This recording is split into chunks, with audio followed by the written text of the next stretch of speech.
So இது வந்து உங்களோட பேசிக் லிமிட். ஸோ நீங்க வந்து இந்த நியூ ரிஜைம்ல போறீங்கன்னா 4 lakhs, ஓல்டு ரிஜைம்ல போறீங்கன்னா 2.5 lakhs. நிறைய பேர் இந்த 12 lakhs வரைக்கும் டாக்ஸ் கிடையாது தானே. ஸோ அப்படின்னா 12 lakhs வரைக்கும் நான் வந்து ரிட்டர்ன்ஸ் ஃபைல் பண்ண வேண்டாம் அப்படின்னு நினைச்சுக்கிறாங்க.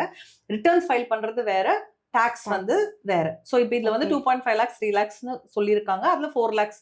ஸோ இப்போ அந்த லிமிட்டை நான் கிராஸ் பண்ணும்பொழுது இன்கம் டாக்ஸ் ரிட்டர்ன்ஸ் நிச்சயமா ஃபைல் பண்ணணும். ஏன்னா அந்த 12 lakhs வரைக்கும் இருக்கிறது அப்படிங்கிறது டாக்ஸ் எக்ஸம்ஷன் கிடையாது, ரிபேட். ரிபேட்னும் போது அது வந்து ஆக்சுவலா கால்குலேட் ஆகும். நீங்க கட்ட வேண்டிய பணம்னு கால்குலேட் ஆகி ஒரு டிஸ்கவுண்டா நம்மளுக்கு வந்து கொடுக்குறாங்க. ஏன்னா நான் ரெண்டு விஷயம் வந்து இந்த டிடிஎஸ் பொறுத்த வரைக்கும், இன்கம் டாக்ஸ் பொறுத்த வரைக்கும், ஒன்னு ரெவென்யூ கலெக்ஷன், இன்னொன்னு இன்ஃபர்மேஷன் கலெக்ஷன்.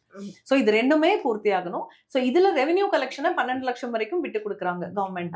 சோ இதை டிஸ்கவுண்டா நீங்க வச்சுக்கோங்க. ஏன்னா அவ்வளவு அமௌண்ட் ஆஃப் செலவுக்கு மக்களுக்கு தேவைப்படுது. கேஷ் ஃப்ளோ இங்கேயும் நடக்கணும், எக்கானமி க்ரோ ஆகணும். சோ 12 லட்சம் வரைக்கும் டிஸ்கவுண்ட். பட் இந்த 2.5, 3 and 4 lakhs தாண்டி நம்மளோட இன்கம் இருந்ததுன்னா நம்ம வந்து டெஃபினட்டா இன்கம் டாக்ஸ் ரிட்டர்ன்ஸ் ஃபைல் பண்ணணும்.